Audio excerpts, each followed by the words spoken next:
अस्सलामुअलैकुम, क्या हाल है आप सबका। उम्मीद है आप सब खैरियत से होंगे। Welcome to my YouTube channel.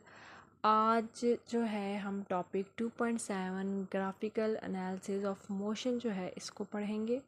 सबसे पहले हमें इस पे ग्राफ की डिफ़ाइन दी गई कि ग्राफ होता क्या। आप सबने ग्राफ्स देखे होंगे जो हमारे पास पेपर होते हैं, हम ग्राफ ड्रॉ करते हैं। बेसिकली उसकी डिफ़ाइन हमें दी हुई है। Graph is a pictorial diagram in the form of straight lines or a curve which show the relationship between two physical quantities।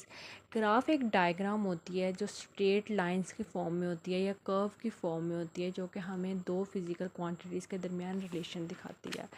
अब जैसे कि ये एक डायग्राम है, हमें इसमें दी गई 2.14, इसमें एक स्ट्रेट लाइन हमें ड्रॉ की गई है, ठीक है, जो कि हमें रिलेशन टाइम और डिस्टेंस के दरमियान हमें जो है वो रिलेशन दिखा रही है। टाइम हमारे पास एक्स एक्सिस में, जो हमारे पास डिस्टेंस है वो हमारे पास वाई एक्सिस में है। तो इन दोनों के दरमियान जो हमें रिलेशन है वो स्ट्रेट लाइन में मिल रहा है। ऐसे ही अगर हम आगे डायग्राम 2.15 देखें तो इसमें हमें डिस्टेंस और टाइम के दरमियान जो रिलेशन है वो कर्व में मिल रहा है, ठीक है। जो हमारे पास लाइन है वो कर्व में आ रही है ऐसे, ठीक है।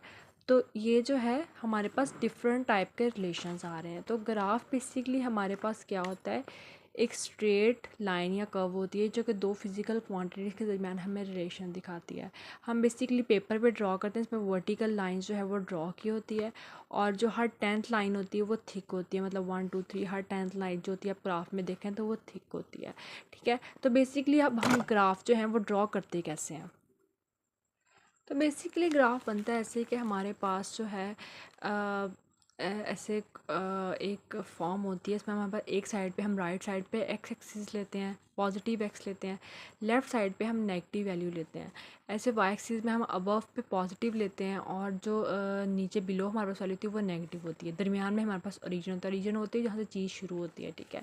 आपने कोई भी कर्व ड्रॉ करनी हो, आपने कोई भी लाइन ड्रॉ करनी हो, तो आप इसी पॉइंट को जो है वो कंसीडर करते हैं, ठीक है। तो बेसिकली ये हमारे पास जो मेन पॉइंट होता है वो हमारे पास ओरिजिन होता है। हमारे पास राइट साइड पे पॉजिटिव वैल्यू होगी, लेफ़्ट साइड पे हमारे पास नेगेटिव वैल्यू होगी, ठीक है, और यहाँ पे पॉजिटिव और यहाँ पे नेगेटिव होगी, ठीक है।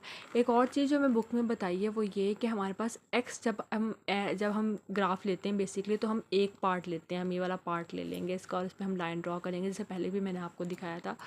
तो एक्स पे क्या होता है, हम इंडिपेंडेंट वैल्यूज़ को लेते हैं, इंडिपेंडेंट वेरिएबल्स को लेते हैं, और वाई पे हम डिपेंडेंट वेरिएबल्स को लेते हैं।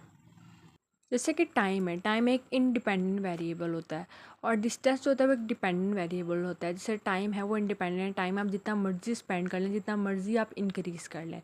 आप डिस्टेंस के पास, आपके पास एक स्पेसिफिक वैल्यू होती है। आपके पास डिस्टेंस 3 किलोमीटर है या 4 किलोमीटर या 8 किलोमीटर है, ठीक है। अब वो 8 किलोमीटर चाहे आप 1 घंटे में कर लें, चाहे आप आधे घंटे में कर लें, चाहे 20 मिनट में कर लें, डिपेंड करता है कि आपकी स्पीड कितनी है, ठीक है। तो जो डिस्टेंस है वो हमारे पास डिपेंडेंट है, और टाइम हमारे पास इंडिपेंडेंट वेरिएबल है। और एक और बात जो बुक में बताई गई है कि हम जो है इस फिज़िकल क्वांटिटी को जो है वो एक्सिस, किसी भी एक्स में जब भी रिप्रेजेंट करते हैं तो हम मिनिमम से मैक्सिमम की तरफ जाते हैं, मतलब हम लो वैल्यू से हाई वैल्यू की तरफ जाते हैं, ठीक है। तो ये था हमारे पास graphical analysis of the motion. आगे हम पढ़ेंगे फ्री फॉल एक्सेलरेशन, ठीक है। अब ये जो फ्री फॉल एक्सेलरेशन टॉपिक है ये बहुत ज़्यादा इंपॉर्टेंट है, ठीक है। इसका कॉन्सेप्ट बहुत ज़्यादा इंपॉर्टेंट है, न्यूमेरिकल्स के लिए कॉन्सेप्ट बहुत ज़्यादा इंपॉर्टेंट है। आपने इसके कॉन्सेप्ट को क्लियर करना है, ठीक है। सबसे पहले हमें बताया गया है, when a body is falling freely under the action of gravity of the earth, the acceleration acting on its gravitational acceleration and denoted by G, ठीक है।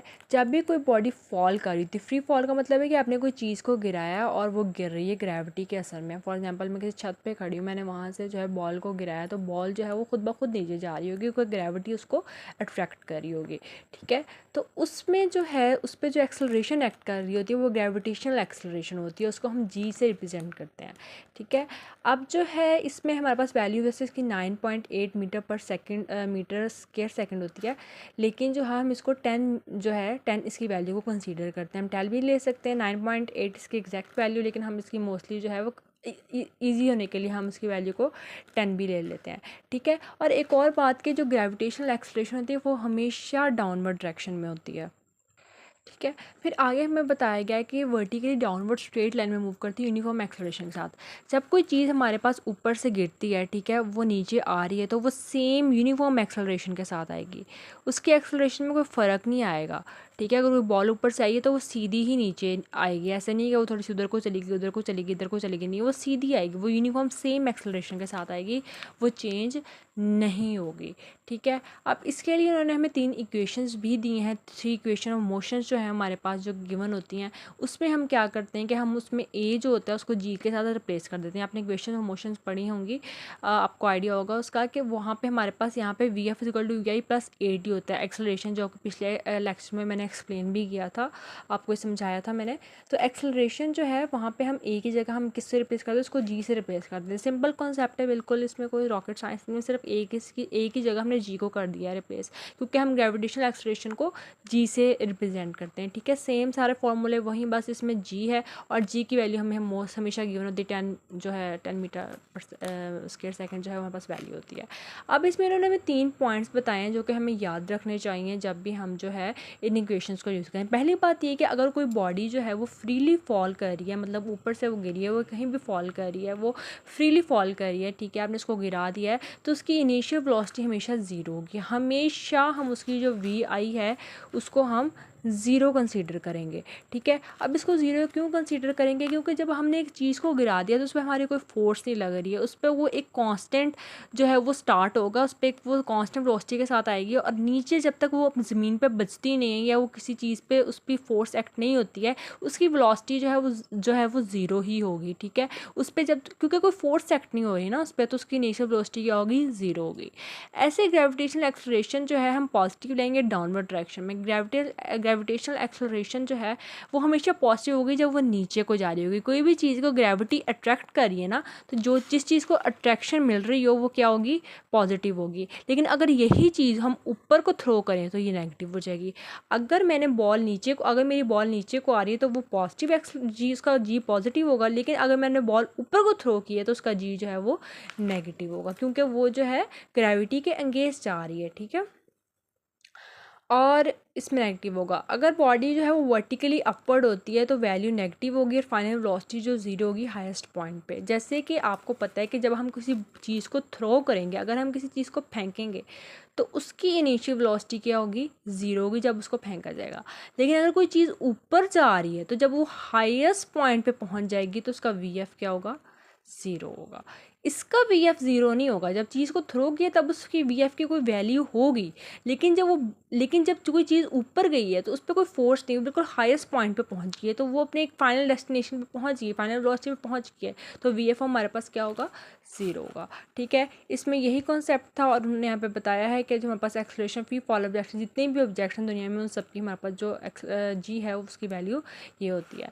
ठीक है, अब ये जो चैप्टर है इसकी थ्योरी ऑलमोस्ट कवर हो गई है। अब जो है नेक्स्ट इंशाल्लाह मैं आपको नेक्स्ट वीडियो में इसके एग्जांपल्स करवाऊंगी और फिर देन हम न्यूमेरिकल एक्सरसाइज की तरफ जो है मूव ऑन करेंगे। आपका कोई भी क्वेश्चन हो आप कमेंट सेक्शन में पूछ सकते हैं। अपना ख्याल रखिएगा। अल्लाह हाफिज़।